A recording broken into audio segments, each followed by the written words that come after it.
All right, and we are live. Good evening po sa inyong lahat mga kaguro. And of course, welcome back to Gurong Pinoy. Tonight's discussion is still centered on civil service examination. This, of course, are for the takers of our career service examination or civil service examination. Of course, if you are our member at under po kayo sa licensure examination for teachers, you all might have your majorship review ngayon, no? So meron po tayong TLE, may GenSci, may MAPE, may math, may Filipino, may English, and of course, meron tayong social science na majorship. Okay? So kung kayo po ay under sa licensure exam for teachers, this is not the review activity or the review session for you right now. Hanapin niyo po sa inyong grupo kapag ka-under po kayo sa ating majorship. Okay? So again, tonight is still centered on analogy and logic. This is part 2. And of course, this, as I've mentioned, is still part of your civil service examination. Now, for those of you who still do not know me yet, my name is Coach SAYSON Manay. I am a graduate of BS Biological Sciences and also of Master in Education, major in General Sciences. I've been a high school teacher, high school science teacher specifically. Now, I've started teaching formally in Ateneo de Iloilo. Then I went to Saudi Arabia to teach in an international school. Then, of course, my last formal classroom setup was in Manning High School in South Carolina, USA, where I was not just a science teacher, I was also a science department head. And I've been doing lectures for both licensure examination for teachers and also for the civil service examination for quite some time now, for many years. As I've mentioned dati, no, or kahapon, na-mention ka na rin, before we were called Study Link Review and Tutorial Center. We were doing face-to-face before, prior to us leaving for the US and of course, pre-pandemic. But now, of course, our mode of review is just online. So we can reach out to more people, mas marami tayong nahahandle ng mga students. And of course, with your help, if you are sharing our video, we can reach out to more people. Okay, so please do like, love, and share our video. Very important that you are sharing our video. Tag your friends, those of your friends who will be taking the civil service examination. Of course, you can also show your support on Facebook by sending us stars, super chat, super stickers naman po dyan sa ating YouTube channel. No? Pag medyo blurry yung ating video, po pwede nyo pong i-change yung ating video quality. Kapag may captions, po pwede nyo din pong i-change yung inyong settings. And of course, make sure that you are investing your time, and of course you are interacting with us as we go over the different items, these items under your analogy and logic na sagutan na po kanina ng ating mga members. Now we have our exclusive civil service group. So if you are still not a member, very easy to become a member. Mag-message lamang po kayo. If you are watching us on Facebook right now, it's the same Facebook page. If you are watching us on YouTube naman, punta po kayo later sa ating Facebook page. That's Gurong Pinoy, okay? Mag-message lamang po kayo, send a message on how you can join either the Civil Service Review Program or the LET program. Okay, so I'm a licensed professional teacher here in the Philippines, also in the US, and of course, I'm also a wife and mother. Okay, so again, as I've mentioned, this is Analogy and Logic Part 2. But of course, let us all have our opening prayer. So samahan niyo po ako sa ating opening prayer.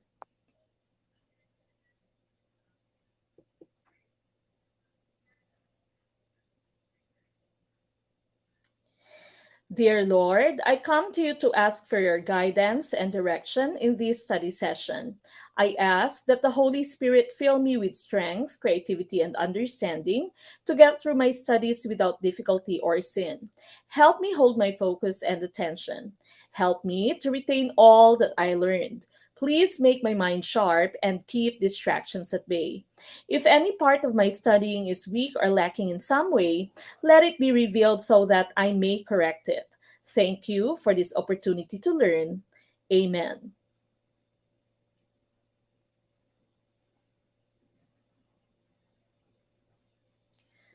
All right, once again, this is Analogy and Logic Part 2. Paki-like, love, and share na po ng ating video. Good evening to everyone sa ating mga taga-review, sa ating mga ka-members, sa ating CSE program. Kung kayo po ay under the LET, maaari din naman kayong manood. No? Kung wala tayong schedule ngayon sa inyong majorship, baka kayo ay under the BEd, so pwede po kayong mag-join dito. But of course, our schedule right now, tonight's discussion is centered on analogy logic for CSE. Okay, so again, paki-like, love, and share na po ng ating video. Paki-share na po ng ating video so that we can start in a few minutes. Good evening sa lahat-lahat. Kung kayo man ay nanonood from Luzon, Visayas, Mindanao, good evening po. I see a lot of you leaving your messages here. No? So, Sir JC, good evening. Ma'am Mary Jane Enanod, good evening po. Ma'am Jonah, good evening. Ma'am Renalyn Ermitanyo, maraming salamat for tagging your friends. Good evening po. Si Sir RG Melendez, good evening. Ma'am Marites Apurado, good evening. Ma'am Naima Abdullah Kawali, maraming salamat for tagging your friends. Assalamualaikum po sa ating mga Muslim brothers and sisters. And again, make sure that you have shared our video so that we can reach out to more people. Si Sir Zerudo Norwin, good evening po. Good evening. All right, so again, this is Analogy Logic Part 2. Let us all start with question number 1. Please make sure that you are keying in your answer in our comment box. And don't forget the item number no, para mas maliwanag po kung para saan yung inyong answer. All right, again, yesterday we've talked about the different logic, analogy logic relationships. We've talked about your synonyms. Those words having the same meaning, your antonyms, those words with opposite meanings. Then, of course, you have the part, to, whole, or vice versa. Cause and effect, no? You also have your problem and solution, functions, degree, and example. We've also talked about these different relationships yesterday. And again, as I've mentioned, meron po tayong CSE na playlist sa ating YouTube channel. So again, make sure that you have watched all those videos para yung iba pong items na hindi natin na-include sa ating discussion tonight ay nababalikan po ninyo. Once you take your CSE and you encounter those items, alam ninyo kung paano aatakihin yung ating questions, okay? So, we've talked about your different relationships, analogy and logic yesterday. Let us all start with the first item for tonight, the directions. Choose the letter that corresponds to the pair of words that is related in the same way as the given pair of words. On your answer sheet, shade completely the circle that corresponds to your answer. Now, by the way, it should not be the letter. It should be the number, okay? So, the number. All right, we start with the first item. Okay, item number 1. Blend is to mix as number 1, blare is to whisper. Number 2, bleach is to whiten. Number 3, blink is to blind. Or number 4, bloom is to flower. Okay, so dito medyo tumaas yung ating tsansa na ma-choose yung correct choice because of course we only have 4 choices. No? In the CSE, usually there's 5 choices. Meron din namang ilang items na baka meron kayong makitang 4 lamang yung choices. Okay, so para hindi tayo ma-shock, I've also included some items here with just 4 choices. Okay, now remember how we answered our questions yesterday. You check the relationship between your first 2 words and then you find the same relationship in your choices. Okay, so what would be your choice for number 1? Sir F.S. Jo, good evening po, Mamek. Na-miss ko lang po ulit yung boses nyo pag nagdi-discuss po. Good evening, Sir F. Jo. Isa na yata sa ating LPTs, no? Si Sir F. Jo. Ma'am Erica Abay Marce, meron po kayong live session sa English Majorship po. So punta po kayo sa inyong group, Ma'am Erica. Hindi po dito, but sa inyo pong exclusive group.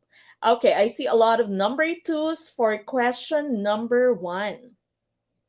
Tumpak kaya ang number 2 for question number 1. Paki-share po ng ating video, like, and of course, share our video. If you cannot leave a comment, that might mean that you are not a follower sa ating Facebook page. If you cannot leave a comment naman sa ating YouTube channel, that means you are not a subscriber. No? So please consider subscribing and also following our Facebook page. Okay, number 2, blend and mix. Ano ba yung relationship between blend and mix? If you will be asked, what type of relationship do your words blend and mix show? Anong klase ng relationship meron tayo? Si Sir Mamalka, RSMI, MCCN. Good evening po, pa-shout out. Sabi ni Mamalka. Good evening, Mamalka.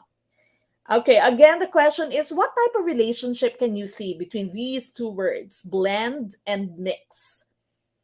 Okay, blend and mix. Ano po yung kanilang relationship? Para alam natin at alam ng mga hindi pa marunong sumagot kung bakit ito yung ating choice, bakit ito yung ating sagot. Okay, blend and mix. Whenever you are blending, then you are also mixing, di ba? So blend and mix, sa makatuwid, they are synonymous, no? So synonyms po sila. They are words with the same meaning. And so we also need to find two words or a pair of words with the same meaning. Is it blare and whisper? When you say blare, it is to shout, no? To speak loudly. That's to blare. And whisper, of course, ito yung mga ginagawa ng mga marites. Okay, so blare is to whisper. Ito po hindi synonymous, but they are antonyms. They are antonyms. So tama si Ma'am Clarissa Latina, synonym. Sir Andre Laurio, synonyms. Okay, so parehas po yung meaning ng blend and mix. The correct choice here, of course, would be number 2, bleach is to whiten. Okay, if you want to whiten, for example, your uniform, you have to use bleach. No? So, ganun din sa ating pong buhok, gusto mong maging blonde yung hair mo, then you have to apply bleach. Okay, if you'd want to have fairer skin, to whiten your skin, you have to also bleach your skin. Although ngayon, gluta-gluta na lang yung ginagamit. Okay, so bleach is to whiten is what we are looking for. That's number 2, tumpak. Hindi po blink and blind.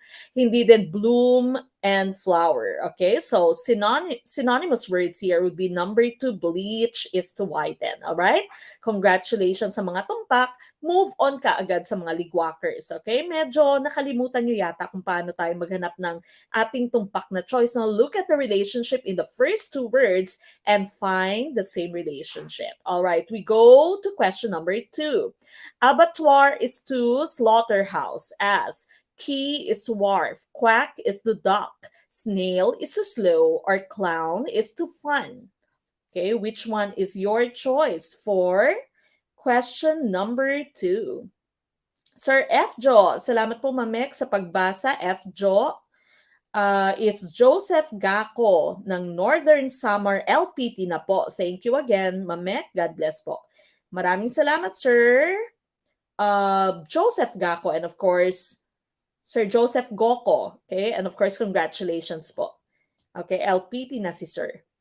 All right, number 2, I see 1, 2, 3, 4. Samut-sari. Again, no? Paulit-ulit po tayo. Tingnan ano yung relationship ng ating first 2 words. And then you find the same relationship sa ating choices. Ma'am Rosel Zarate, good evening po. Maraming salamat for tagging your friends. Okay, so question number 2, abattoir is to slaughterhouse. What's the relationship between these 2 words? Abattoir is the same meaning, no? It has the same meaning as slaughterhouse. Ito po yung British term for a slaughterhouse. Slaughterhouse, ito yung katayan, no, ng ating mga swine, na mga animals, no, yung livestock ninyo. Okay, so slaughterhouse, abattoir, the same meaning. Sir Andre Laurio is correct now in saying that they are synonymous. And so we also need to find the same relationship sa ating choices. Saan ba dito yung synonyms? Quay is to wharf, quack is to duck, snail is to slow, or 4, clown is to fun. The correct choice here is number 1. Quay and wharf are the same, no? So quay is also a wharf. Ang daungan po, daungan, kumbaga i-pier. Okay, so pier. Good afternoon, Ma'am Lesme Cole, no? So watching from UAE. Thank you po sa live. Ingat po kayo dyan, no, sa ating mga OFWs. Ingat po kayo. So number 1 po sa number 2, ang ating tumpak na choice. No? Quay is to wharf. The same meaning. Wharf, pier, no? Daungan po ang meaning niyang ating number 1. Okay, so quack is to duck. Hindi po sila synonymous. Your duck makes the sound quack. Snail and slow, it's not, they are not synonyms, no? But you can say that one of the characteristics of your snail is that it is slow. Clown is fun. One of the characteristics of your clown is that it's fun. Okay, so hindi sila synonyms. Hindi sila synonyms. All right, so we go to question number 3. Marriageable is to nubile or nobile. Is to number 1, single is to group. Number 2, music is to mobile. Number 3, puzzle is to answer.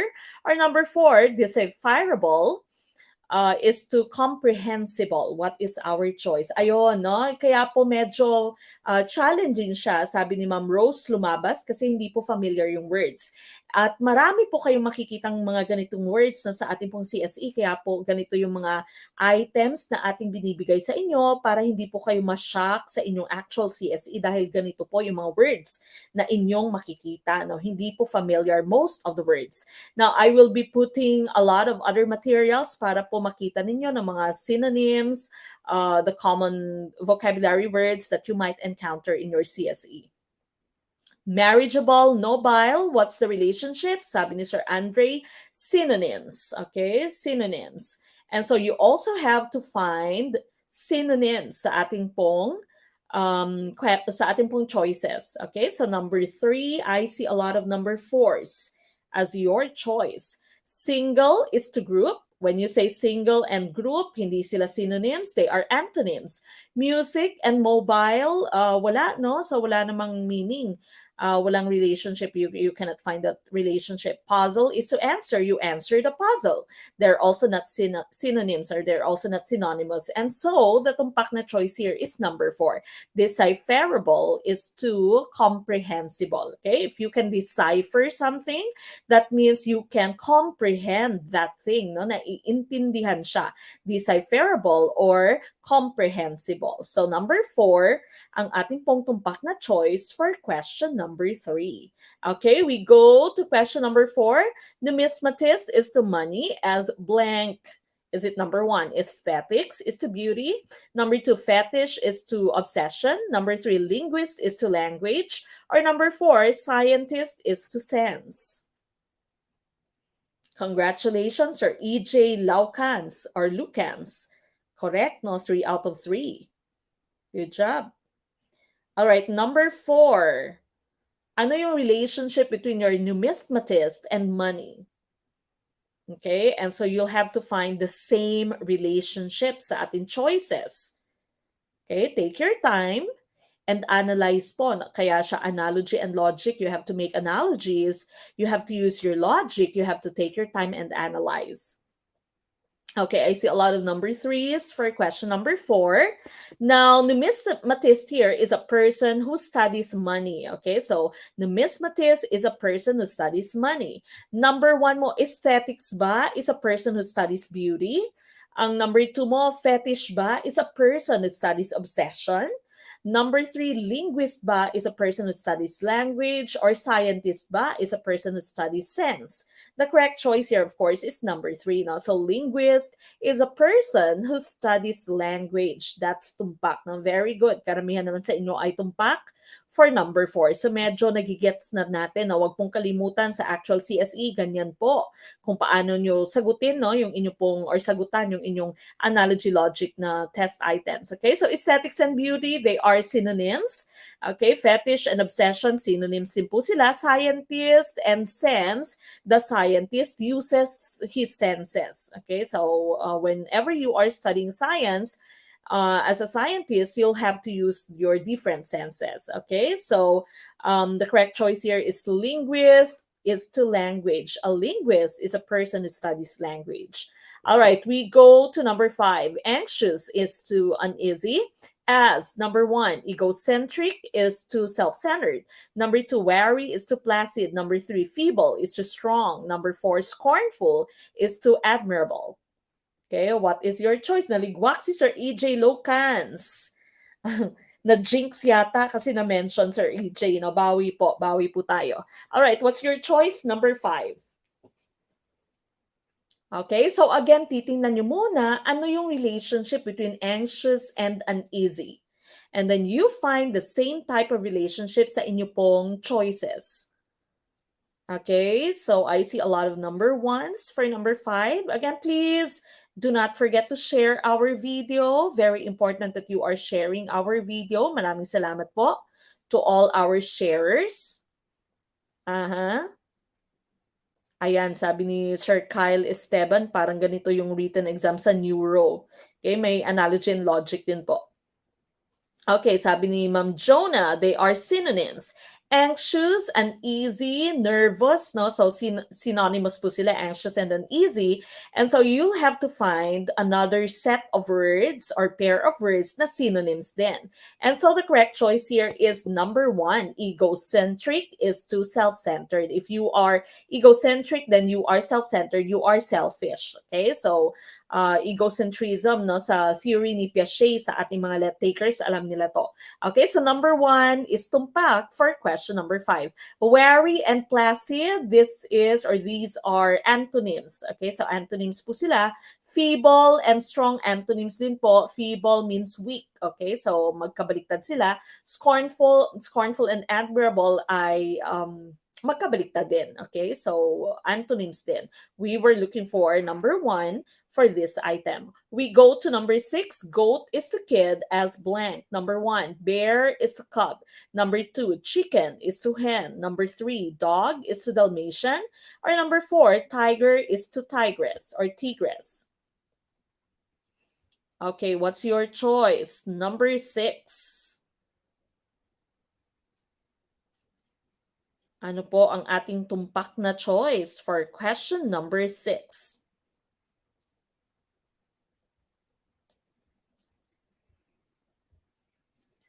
Okay, number 6, I see number 1s. Number 1s. Ano ba yung relationship ng inyong goat is to kid? What's the relationship between your goat and your kid? Okay, so you'll have to find the same type of relationship. Yung goat mo po at yung kid, goat yung magulang, no? And kid is the baby goat. Okay, so baby goat. So parent and kid, yung ating pinag-uusapan. Yung kid po, yan din po yung tawag sa baby goats. Okay? And so you'll have to find the same type of relationship. The correct choice here, of course, is number 1. No, bear is to cub. Tama yan, Sir Christian Arong. No, baby po yung kid. Okay, so the correct choice here, of course, would be bear is to cub. The baby bears are also called cubs. Okay, so tama po yung number 1. Chicken is to hen. Hindi po, yung hen mo po is not a baby chicken, pero iyan po ay female chicken. Your male chicken is a rooster. Dog is to Dalmatian. Hindi po, your Dalmatian is an example of a dog or a breed of a dog. Tiger and tigress naman, the male and the female counterpart. Okay, so number 1 is tumpak for number 6. We go to number 7. Key is to lock. As number 1, litter is to trash. Number 2, pestle is to pound. Number 3, table is to desk. Or number 4, sword is to scabbard. Okay, what's your choice? Number 7, sabi ni Sir JC, 1. Tumpak kaya ang number 1? Okay, sabi naman ni Ma'am Kath, 2. Sabi ni Sir Dode Bandunilio, 4. Iba-iba yung inyong choice. Sir EJ Lucans, 3. Aha, 1, 2, 3, 4. Samot-sari, no? Sino kaya ang tumpak? All right, now, what is the relationship of your key and lock? Okay, what's the relationship of your key and lock? Okay, paano po natin makukuha yung tumpak na choice, no? The correct choice here would be number 4. Sword is to scabbard. Bakit, di ba? Yung inyong key, yung inyong pong susi ay pinapapasok doon sa inyong lock, no? Pinapasok sa inyong lock. That's your key and lock. Your sword ay pinapasok din po sa inyong scabbard. Okay, so partner po sila. That would be sword is to scabbard. Yung litter is to trash. Although you would say that litter is litter and trash, hindi kasi trash can ito, no? Kung ito ay trash can, pwedeng yan yung inyong magiging choice. Pero yung litter is to trash po kasi synonyms sila, synonyms. Okay, your pestle and pound naman, pestle, maaring ito yung inyong choice kapag you have your mortar is to pestle, pwede. Kaya lang yung pound mo, this is a verb, it's an action, no? That's an action word. Table is a desk, yung table mo po, hindi mo pinapapasok sa inyong desk, no? Parehas lang din sila, no? So, synonyms din ang inyong number 3. And so, sword is a scabbard, ang ating pong tumpak na choice. Number 4, ang tumpak na choice. Yan po yung scabbard, this one, okay? The holder of your sword. Okay, we go to number 8. Ayan, unfamiliar kasi. Tama po, no? Sabi ni Ma'am Kath Arevalo. Kaya po tayo nagre-review. All right, we go to number 8. Dog is a kennel as 1. Whale is the pond. Number 2. Socks is the feet. Number 3. Pig is the sty. Or number 4. Eagle is to barn. What is your choice? Number 8. Ayan, umiyak na si Sir EJ Lucans. Okay lang po yan, hindi pa ito actual na CSE, no? So, bawi po tayo sa actual na exam. Kaya po tayo nagre-review, tayo po ay naghahanda sa inyong civil service na examination or career service examination. So, okay lang po. This is your safe space. Okay lang po na magkamali kayo dito. Wala pong judgment dito. Okay, so number 8, I see number 3. Tama kaya ang number 3 for question number 8, no? So, dog is to kennel. Ano ba yung ibig sabihin ng kennel? Kennel po, hindi kanal, ha? Okay. Kennel. Dog is a kennel. Your kennel, of course, this is the house, no? Yung dog house. Kumbaga, dog house yung kennel. Is it whale is to pond? Number 2, socks is to feet. Number 3, pig is to sty. Or number 4, eagle is to barn. The correct choice here is number 3, pig is to sty, no? So, dog is to kennel. Yung kennel po is dog house, bahay ng inyong aso.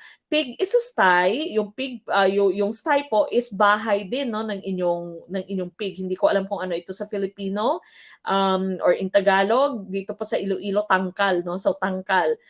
Kumbaga kulungan siya or bahay ng inyong baboy. Okay? So pig is a sty is the correct choice. Okay? So tama po na. So sabi ni Sir JC, kulungan. Hindi pong whale is to pond because of course, wala ka namang nakikitang whale sa pond. Okay? Paano na lang kaya kung may whale sa pond? Okay? Patay na yung whale. Socks is to feet. Yung feet po ay hindi bahay ng socks. Eagle is to barn. Hindi din, no? Because of course, your eagle is a wild animal. Okay? So the correct choice is number 3. All right, we go Banlin sa Quezon, babuyan.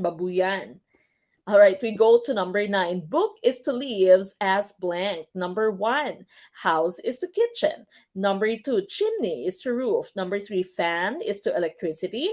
Or number 4, chair is to sitting. Nangapa na lang ng sagot, ligwak pa, sabi ni Sir Cito Reyes, okay?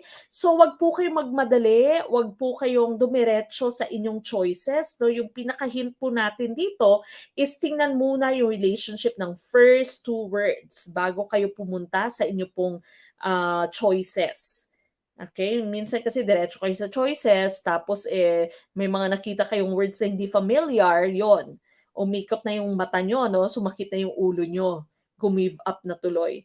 Okay, book is to leaves as 1, house is to kitchen.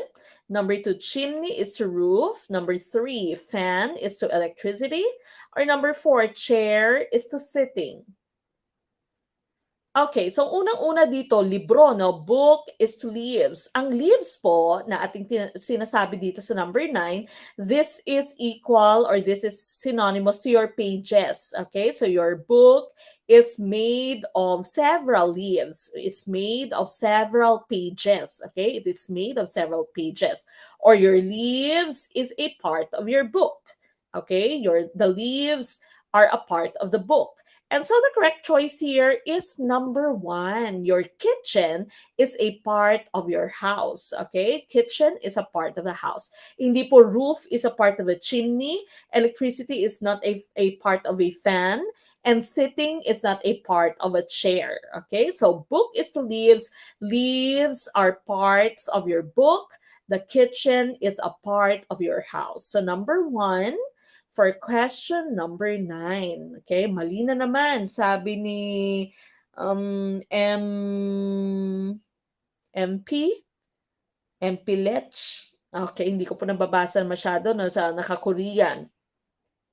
Okay lang po yan, no? Move on ka agad. Importante po tayo natututo. Okay, so for number 9, number 1, ang ating tumpak na choice. We go to number 10. Panda is to China as number 1, grizzly is to Africa. Number 2, polar bear is to America. Number 3, Pooh is to Disneyland. Or number 4, koala is to Australia. Okay, what is your choice? Number 10. So again, tingnan po muna, ano yung relationship ng panda is to China? What makes the relationship unique? And you find the same relationship sa inyo pong choices. Okay, I see number 4s for question number 10. Tama kaya ang number 4? Okay, so number 10, I see number 4s, no? So panda, of course, you all know the animal panda, no? And it is endemic, kumbaga, it is native to China. Nakikita mo siya sa China, nag-originate siya sa China, no? Endemic siya, native siya in mainland China. Yung grizzly ba ay native sa Africa? Is there a lot of grizzly bears sa inyong sa Africa? Is there a lot of polar bears sa America? Remember when you say polar bears, nasa North Pole ito or South Pole, no? Nasa yellow. Ang grizzly bears mo naman, nasa gubat. Yung Africa is grassland, no? Savanna po siya. Pooh, ang Pooh ba ay isang animal na endemic or native sa Disneyland? Or is it number 4, koala, a type of animal that is native in Australia? The correct choice is number 4. Okay, so tama po. Ang number 4, panda is to China as koala is to Australia. Alright, so number 4, ang tumpak na choice. We go to question number 11. Jubilant is tomorrow's. Is it number 1? Humble is to modest. Number 2, joyous is to happy. Number 3, simple is to lavish. Or number 4, pompous is to pretentious. Okay, what is our choice? Number 11. Again, diretso muna sa ating question, no? Ano yung relationship between jubilant and morose?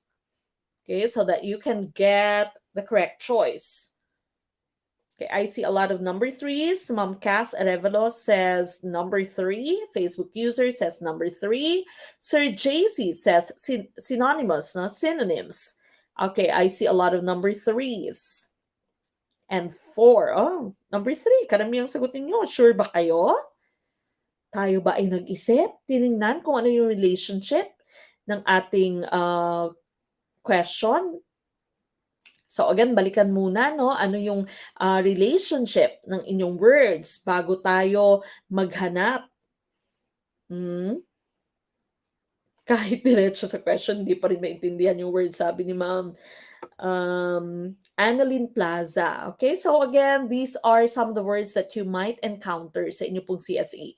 Kaya po tayo ay nagpe-prepare at tayo po of course is nagpa-practice, no? Ito po yung mga type of questions na inyong makikita. Okay, so jubilant is tomorrow's. The relationship of course is antonyms, no? So antonyms po sila magkabaliktad. Ang jubilant means happy and morose naman means sad. Okay, so humble and modest. Kapag ka ikaw ay humble, ikaw din ay modest, no? So, number 1, hindi sila antonyms, sila po ay synonyms. Joyous and happy, hindi din sila antonyms, no? Sila po ay synonyms. Simple and lavish, that would be the right choice. Okay? So, number 3 is tumpak. Pag simple ka, hindi ka lavish, hindi ka glamorosa, kumbaga, no, simple ka lamang, hindi ka lavish. And pompous and pretentious din, synonyms din sila, no? We were looking for antonyms. Antonyms pong ating hinahanap, magkabaliktad yung meaning. Jubilant is happy, morose is sad. Okay, so simple is to lavish, yung ating pong hinahanap. Okay, pahirap ng pahirap yung word, sabi ni Ma'am Janice. All right, we go to number 12. Tiny is to microscopic. Ito, medyo madali na, no? Medyo familiar na yung word. Sana makuha natin yung tumpak na choice. Is it number 1, uproar, laughter? Number 2, large, mammoth? Number 3, argument, meeting? Or number 4, storm, weather? Okay, what's your choice for number 12?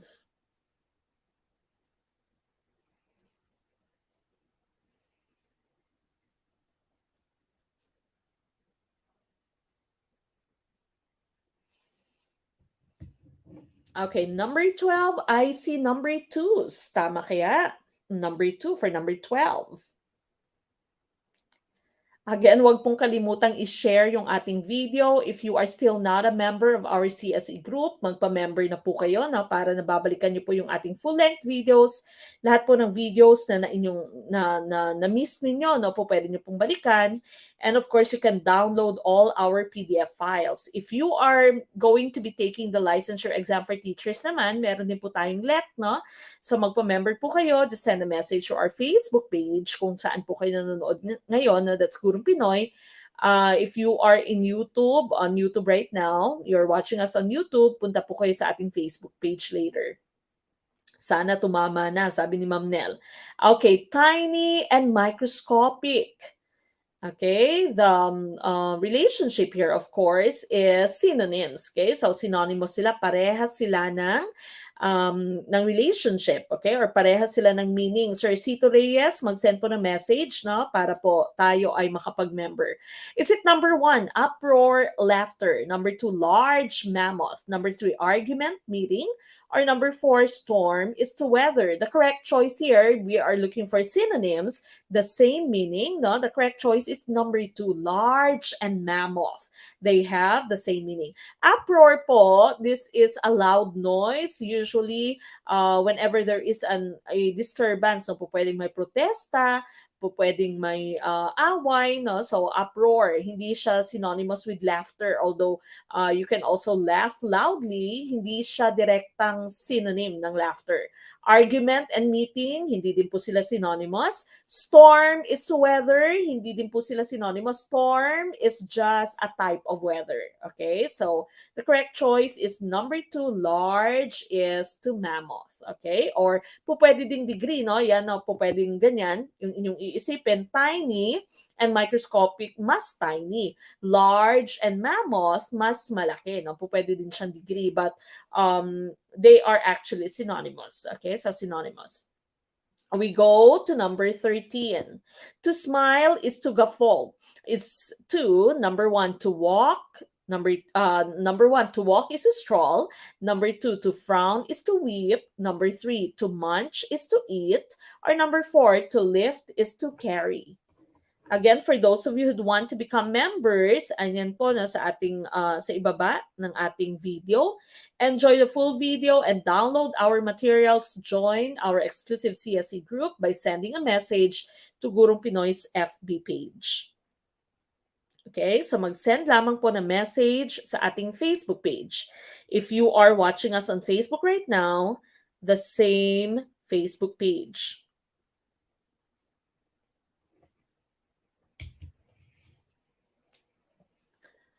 Okay, what is our choice? I see a lot of number 2s. Tama kaya ang number 2 for number 13. To smile is to guffaw. Is to, number 1, to walk is to stroll. Number 2, to frown is to weep. Number 3, to munch is to eat. Or number 4, to lift is to carry. Okay. This one is also an example of degree, So when you are smiling, there's no sound, you're just smiling. And to guffaw naman is to laugh loudly. Okay, so parang sukdulan siya, To laugh loudly, that's to guffaw. Okay, saglit lamang po, i-charge ko lang yung aking laptop. Okay, now ang choice 1 mo, so again, we're talking about degree, So degree siya. To smile is to guffaw. Is it to walk is to stroll. Number 2, to frown is to weep. Number 3, to munch is to eat. Or number 4, to lift is to carry. Okay, ayon. Boisterous laughing. Sabi ni Ma'am Charmy Tabanyag. Tama po. Okay. All right. What's your choice? I see a lot of number 2s, and that would be correct, So tama po. Ayan po. To guffaw is to laugh loudly. To frown, kabaliktaran siya ng smile, So walang sound. Nakasimangot ka lamang. But to weep, is to cry loudly. Okay? So kabaliktaran din siya ng guffaw. Okay, so degree po yung ating hinahanap. To walk is to stroll, that would be synonyms. To munch is to eat. Po pwedeng ito yung inyong magiging choice kapag ka nauna yung eat at nahuli yung munch, no? Because munching is mas maingay siyang eating. To lift is to carry. They are synonymous. Okay? So they are not what we are looking for. Number 2, ang tumpak na choice. So congratulations sa mga nakakuha ng tumpak na choice. We go to number 14. Hand is to arm. As number 1, foot is to leg. Number 2, hips is to sway. Number 3, waist is to belt. Or number 4, shoulder is to neck. Si Sir Jeric Israel Likayan, study anay daw, hindi sige ML. Sabi ni Sir Vince Bio. May word of advice si Sir Vince. Okay, number 14, I see ones. Tama kaya ang number 1? Okay, so again, tingnan po yung relationship ng first 2 words and then you can find the correct choice. Okay, hand is to arm. Ano ba yung relationship, no? Yung hand po ay parte ng inyong arm. Okay, or yung hand ay nakikita mo sa end ng inyong arm. Okay, so you'll have to find the same relationship. And so the correct choice here, of course, is foot is to leg. Your foot is a part of your leg, or the foot can be found at the end of your leg. Your hips cannot be found at the end of your sway. Okay, the waist cannot be found at the end of your belt, or the shoulder cannot be found at the end of the neck. Okay, so number 1 is to back. We go to number 15. Pre is to post as number 1. Anti is to pro, or anti is to pro. Number 2, semi is to equi. Number 3, able is to can, or number 4, demi is to half. Okay, 15. What is our choice? Again, please make sure that you are sharing our video. And of course, kapag naputol po yung ating video sa ating YouTube channel or dyan sa ating Facebook page, send po kayo na message sa ating Facebook page so that you can become a member of our CSE group. Okay, there's so many videos na sa ating group, no? More than 5 videos on verbal reasoning. There's more than 5 videos on numerical reasoning. There's Philippine Constitution, meron tayong general information, 2 videos on analogy and logic, and of course, we'll have 2 videos on clerical reasoning. After that po, we are going to have our mock test. Then of course, we will be discussing the items sa ating mock test. Okay, so very easy to become a member. Hindi po kayo magsisisi. No? So mag-send lang po ng message sa ating Facebook page. Okay, 15, number 1, tama kaya? Pre and post. The relationship, of course, is antonyms. No? So antonyms po sila. Pre is before, post is after. Okay, so we are going to look for the antonyms. Okay, so the correct choice here, of course, would be number 1. Anti is to pro. No, anti or anti is against, and of course, pro is supporting. No, so supporting siya. Semi and equi, hindi po sila na antonym. Semi is half. No, half. Katamtaman. For example, equi naman is equal. Able and can, they are synonymous. Okay, so hindi din sila antonyms. Demi and half, they're also synonymous. When you say demigod, that's half God. Okay, so synonyms din ang inyong number 4. We were looking for antonyms for number 15. And so number 1, ang tumpak na choice. Okay, Ma'am J. again, as mentioned po, mag-send lamang po ng message sa ating Facebook page later. Okay, direct message po, pa-PM po. All right, now we go to the next part, no? So before we get to the next part of our activity or our discussion tonight, let me just compare the terms assumption and conclusion, because you might find these questions no, in the next items. Okay, so when you say assumption, this is something that is implied. Hindi siya directly stated sa inyong item or hindi siya directly stated sa inyong sentences. No? Assumption, kumbaga assumptionista ka or nag-assume ka lamang. For example, walang label yung inyong relationship, hindi niya direktang girlfriend ka niya, nag-assume ka lamang na girlfriend ka. No? So that's only assuming. Okay, so assuming, implied, not directly stated. Hindi nyo talaga napag-usapan na face-to-face in words, you are my girlfriend, I am your boyfriend. Okay? Conclusion naman, this is something that's explicit. Okay? So this is directly stated and your conclusion should agree with all your assumptions. Okay? So lahat ng ni-assume mo, yung conclusion mo should agree with all those assumptions. Your conclusion is directly stated, nasa words talaga siya, hindi siya assumed, no? Hindi siya indirectly stated or implied like your assumption. Okay? So sana po malinaw. Assumption not directly stated, conclusion is directly stated. All right, we go to the next items. Direction: each item in this section consists of logic questions. On your answer sheet, shade completely the circle that corresponds to your answer. Okay, assuming, sabi ni Ma'am Amber Shi, tama po. Okay, number 16. A foreigner read the writing "Sera Mera Cara Dara" on one of the famous establishments in the city. He learned from a restaurant that "Cara Sera" means hot water. He also learned from a linguistics class that "Sera Dara" means water fountain. He learned from the market that "Mera Dara" means drinking fountain. Which of the following gives the meaning of Mera? Okay, so what's your choice for number 16? Sana binasa nyo at sana inanalyze nyo, no? Inanalyze nyo, pwede pong magsulat. Okay, so pwede nyong isulat lahat ng meanings ng words so that you can choose the right choice, no? So para makuha natin yung right choice.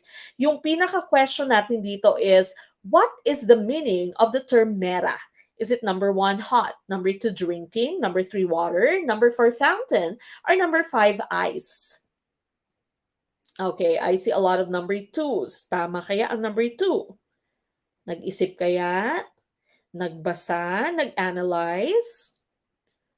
Okay, so you actually have 4 different terms here: SERA MERA CARA DARA. Okay, so you can write the words, no, and their meanings. Okay, so ito po yung magiging different meanings ng yung word, no. Sabi dito, CARA SERA means hot water. Okay, so CARA is hot, SERA is water.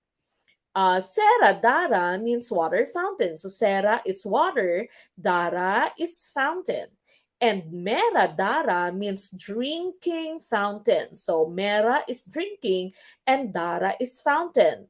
The correct choice here, therefore, no, the correct choice here is number 2, drinking. Tama po yung number 2, no? So MERA means drinking. In these types of questions, pwede pong isulat nyo pag ganito, no? So CARA is to hot, SERA is to water, DARA is to fountain, etc. Or pwede din namang diretso kayo sa question, which of the following gives the meaning of MERA? And you have MERA DARA here, which means drinking fountain. So that means MERA is drinking. Pwedeng ganon para mas mabilis, no? Pero para masigurado kayo at huwag nakakalito, hindi nakakalito, pwede ding iisa-isahin, no? Isa-isahin natin yung different types of words. Okay? So you'll find these types of questions sa inyo pong civil service na examination, especially if you will be taking the prof level. Okay? So prof level po ito. All right, we go to question number 17. In a family, there are husband, wife, 2 sons, and 2 daughters. All the ladies were invited to a dinner. Both sons went out to play. Husband did not return from office. Who was at home? Is it number 1, wife only? Number 2, all ladies? Number 3, sons only? Number 4, nobody? Or number 5, everybody? Okay, what is your choice? Again, make sure that you are sharing our video so that we can reach out to more people. And if you'd still want to become a member of our exclusive CSE group, very easy. Just send a message through our Facebook page. If you are watching us on Facebook right now, the same Facebook page po. Mag-private message po kayo. Okay, I see a lot of number 4s. Nobody? Sure. All right, so sabi dito, in a family, my husband, my wife, 2 sons, and 2 daughters. Okay, so you can write it as husband, wife, 2 sons, and 2 daughters. No? So next item or next sentence, all the ladies were invited to dinner. So wife and 2 daughters were invited to dinner. Wife, daughter, daughter invited to dinner. Both sons went out to play. No? So sons were also outside to play. Husband did not return home, okay, from office. So ito X din. Who was at home? The correct choice is number 4, nobody. Okay, so nobody was at home. Sana na-gets po no, kung bakit nobody. All the ladies were invited to a dinner. Both sons went out to play. Husband did not return from office. And who was at home? No one is at home. Yan po yung sinasabi sa atin ng ating question. No? Now, before I forget, let me remind you, very important, whenever you are answering logic questions, do not put in your own opinion. Huwag pong mag-supply ng sarili mong opinion. No? Read the items or read the questions as it is. Okay? So, as they are, read the sentences as they are, read the question as it is. Okay? Huwag pong mag-supply ng sarili mong interpretation. Okay? So, dapat direkta yung inyong interpretation. Okay? So, number 17, number 4, nobody was at home. We go to number 18. Artists are generally whimsical. Some of them are frustrated. Frustrated people are prone to be drug addicts. Based on these, which of the following conclusions is true? Number 1, all frustrated people are drug addicts. Number 2, some artists may be drug addicts. Number 3, all drug addicts are artists. Number 4, frustrated people are whimsical. Or number 5, frustrated people, all artists are addicts. Ma'am Gloria Llamas Angat, basahin ko lamang po. Good evening po sa lahat. Thank you so much, Ma'am Met, SAYSON Manaay. LPT na po ako ngayon. Ang laki po ng tulong ng mga videos mo sa akin. 2 weeks bago po ako mag-take ng exam, sinunod ko po yung sabi na mag-movie marathon po sa mga videos. Lahat binalikan ko po sa gabi. Sa gabi lang kasi ako nakanood kasi may work. Kaya sinusulit ko po paggabi ang oras sa panunood ng video. Sobrang thank you po talaga, ma'am. Okay? Congratulations, Ma'am Gloria Llamas Angat. Isa na po siyang LPT. No? Ganun din po sa ating CSE takers. No? Again, as I've mentioned, meron po tayong CSE na playlist. And so, panoorin po lahat ng video before you take your exam. Okay, what is your choice here? What is your choice for question 18?